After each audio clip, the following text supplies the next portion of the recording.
বন্ধুরা, সেপ্টেম্বরে আসতে চলেছে আইফোন 13 সিরিজ।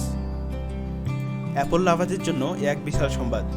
আইফোন 12 সিরিজের পর বেশ অনেকখানি গ্যাপ ছিল পরবর্তী সিরিজের আইফোনের। যদিও একটি চাইনিজ ই কমার্স সাইট জানায় যে চলতি বছরের সেপ্টেম্বরে আসতে পারে আইফোন 13। একাধিক সূত্র মারফত জানা যায় 17 সেপ্টেম্বরের মধ্যেই বাজারে লঞ্চ করতে পারে এই জনপ্রিয় এই ফোনটি। ফোনের পাশাপাশি বাজারে আসতে চলেছে এয়ারপডস 3।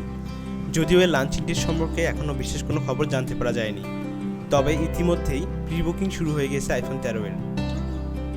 আইটি হোম নিউজের তরফ থেকে জানানো হয়েছে অ্যাপল সংস্থাটি সেপ্টেম্বরেই তাদের সমস্ত ফোন ও প্রোডাক্ট রিলিজ করে থাকে। সেই ট্র্যাডিশন এবছর বজায় থাকবে বলে জানানো হয়েছে। তাহলে কি নতুন প্রোডাক্ট লঞ্চ হতে চলেছে এই সেপ্টেম্বরে? আইফোন 13 সিরিজের পাশাপাশি থাকছে iPhone 13 mini, iPhone 13 pro, iPhone 13 pro max.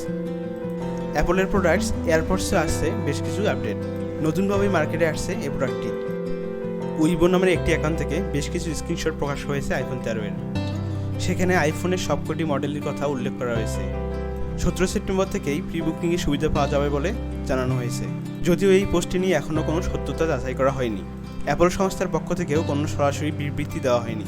Mac রিউমারের পক্ষ থেকে জানানো হয়েছে যে আইটি হোম এর আগেও তাদের ওয়েবসাইটে বেশ কিছু তথ্য প্রকাশ করেছিল এই আইফোন সংক্রান্ত, যদিও তা পরবর্তীতে ভুয়া বলে প্রমাণিত হয়। আইফোন 12 সিরিজে ছিল 12 মেগাপিক্সেল আলট্রা ওয়াইড ক্যামেরা এবং 12 মেগাপিক্সেল আলট্রা ওয়াইড অ্যাঙ্গেল লেন্সের সুবিধা। লো লাইটেও দুর্দান্ত ছবি তোলার ফিচার ছিল। নাইট মোডও উন্নত করা হয়েছে বলে দাবি করেছিল অ্যাপল। ফ্রন্ট ও রিয়ার ক্যামেরা দুইটিতেই নাইট মোডের সুবিধা রয়েছে। ফোনটি নিয়ে এখনও অনেক ধোঁয়াশা থাকলেও আশা করা যায় ভবিষ্যতে এই ফোনটি খুবই জনপ্রিয়তা পাবে। সব কিছু পরিষ্কারভাবে বোঝার জন্য আমাদের সেপ্টেম্বর 17 পর্যন্ত অপেক্ষা করতে হবে। আর ততদিনে আমার চ্যানেলটির সাথে থাকুন। আশা করি নতুন আপডেট নিয়ে আপনাদের সামনে আসবো।